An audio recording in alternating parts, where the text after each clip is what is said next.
Hi guys, welcome to my channel, and today I'm going to start a new series on C language.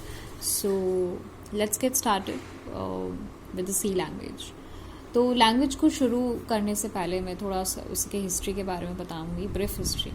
तो C language, जैसे कि हम अलग अलग languages, बहुत पुरानी पुरानी लैंग्वेजेस हैं, फोर्ट्रान है, कोबोल है। फोर्ट्रान को हम मैथमेटिकल साइंटिफिक कैलकुलेशंस के लिए इस्तेमाल करते हैं। वैसे ही कोबोल है जिसको हम बिजनेस एप्लीकेशंस को बनाने के लिए इस्तेमाल करते हैं। वैसे ही सी को डेवलप किया गया ऑपरेटिंग सिस्टम्स को बनाने के लिए। ऑपरेटिंग सिस्टम्स को बनाने के लिए जैसे कि यूनिक्स था, तो यूनिक्स को बनाने के लिए सी को डेवलप किया गया। C was developed by Dennis Ritchie and 1970s में इसको बनाया गया, इसको डेवलप किया गया इस लैंग्वेज को। तो ऑपरेटिंग सिस्टम्स और ये सिस्टम एप्लीकेशंस को अगर हमें शॉर्ट और बहुत ही बेसिक फॉर्म में बोलूँ तो सिस्टम एप्लीकेशंस को बनाने के लिए सी लैंग्वेज का इस्तेमाल किया गया। तो आंसी जो है, ANSI stands for American national standard institute. इसने सी लैंग्वेज को स्टैंडर्डाइज किया था 1982 में, और तभी से इस लैंग्वेज को इस्तेमाल किया जाने लगा। Now let's talk about the characteristics of C language. C language को बेसिकली सी लैंग्वेज एक मिडिल लेवल लैंग्वेज है, यानी कि ये दोनों का ही काम करती है। मिडिल लेवल, हाई लेवल और लो लेवल दोनों के लिए ही ये काम करती है। इसीलिए सी लैंग्वेज को एप्लीकेशन प्रोग्राम्स और सिस्टम प्रोग्राम्स दोनों को बनाने के लिए इस्तेमाल किया जाता है। यानी कि अगर एक बेसिक सा फैक्ट देखें तो इसमें दोनों की ही पावर है, हाई लेवल की भी और लो लेवल की भी। इसीलिए सिस्टम एप्लीकेशन जैसे कि ऑपरेटिंग सिस्टम हो गया, डिवाइस ड्राइवर्स हो गए, ये भी सी में लिखे जाते हैं। और हाई लेवल लैंग्वेज जैसे कि एप्लीकेशन प्रोग्राम्स हैं वो भी हम सी में लिख सकते हैं।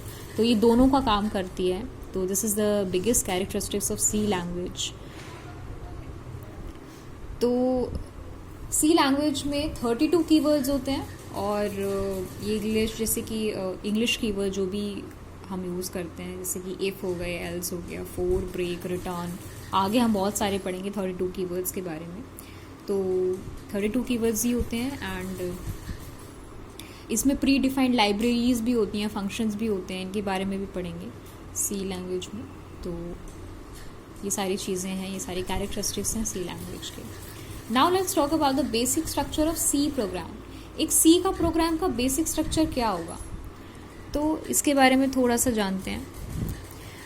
यहाँ पे मैंने वैसे तो कमेंट्स नहीं लिखते हैं सबसे पहले, जस्ट मैंने एक आपको बताने के लिए लिखा है कि कमेंट्स का भी हम इस्तेमाल करते हैं। इसका भी बेसिक मैं इस्तेमाल बताऊंगी क्या होता है अभी। तो सबसे पहले प्रोग्राम में लिखी जाती है प्री प्रोसेसर डायरेक्टिव। ये सबसे पहली कमांड है जो लिखी जाती है सी प्रोग्राम में।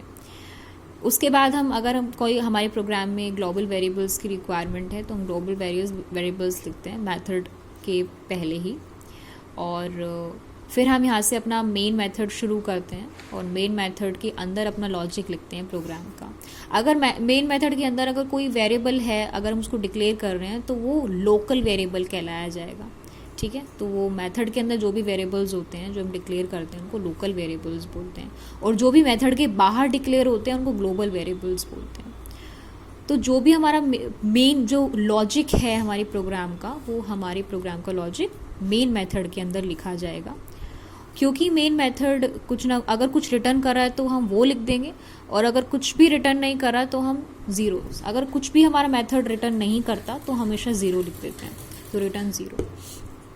तो ये बेसिक सा स्ट्रक्चर है सी लैंग्वेज का। और ये मेन मेथड है या कोई भी मेथड हो, उसका स्ट्रक्चर यही होता है हमेशा किसी भी मेथड का, कि पहले आप उसको डिक्लेयर कर, उसका बेसिक नाम लिखते हो, ठीक है, उसका रिटर्न टाइप लिखते हो, फिर कर्ली ब्रेसेस के अंदर उसका बेसिक जो लॉजिक है वो लिखते हो, फिर रिटर्न जो भी है वो कर देते हो, and that's the basic structure of any function, ठीक है।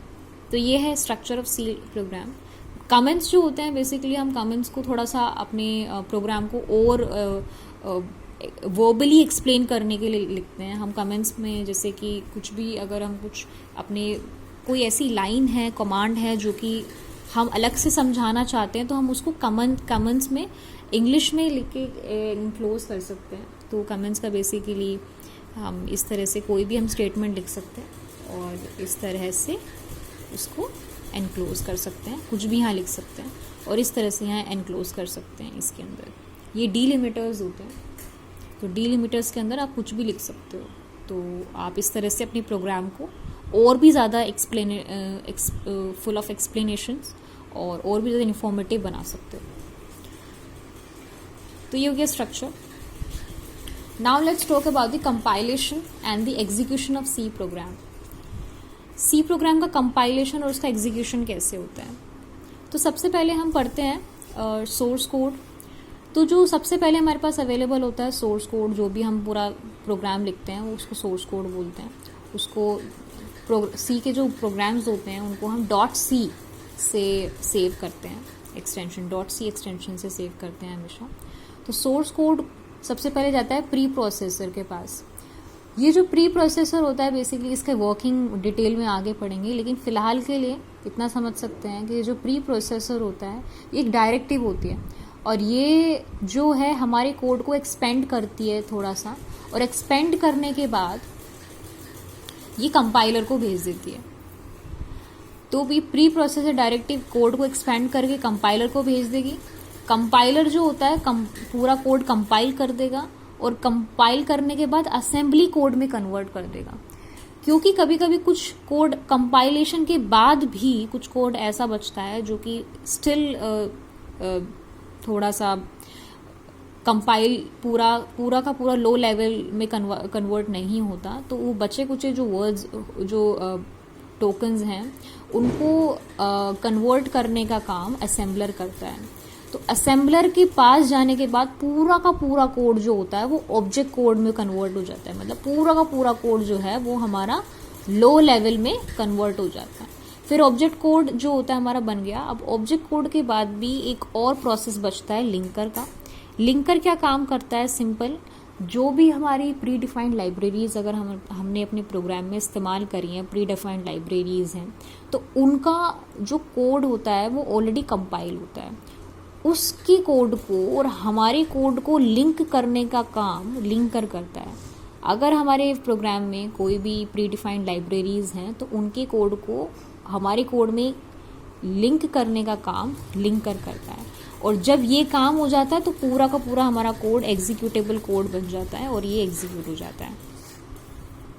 तो इस तरह से सोर्स कोड से लेके प्री प्रोसेसर पे कंपाइलर से असेंबलर, असेंबलर से लिंकर, और लिंकर से फिर हमारा पूरा कोड एग्जीक्यूटेबल बन जाता है। तो this is the whole process of compilation execution of C program. Hope you like the video and आगे का डिस्कशन हम कल करेंगे। So stay tuned with the channel and give it a thumbs up if you like the video. Thank you.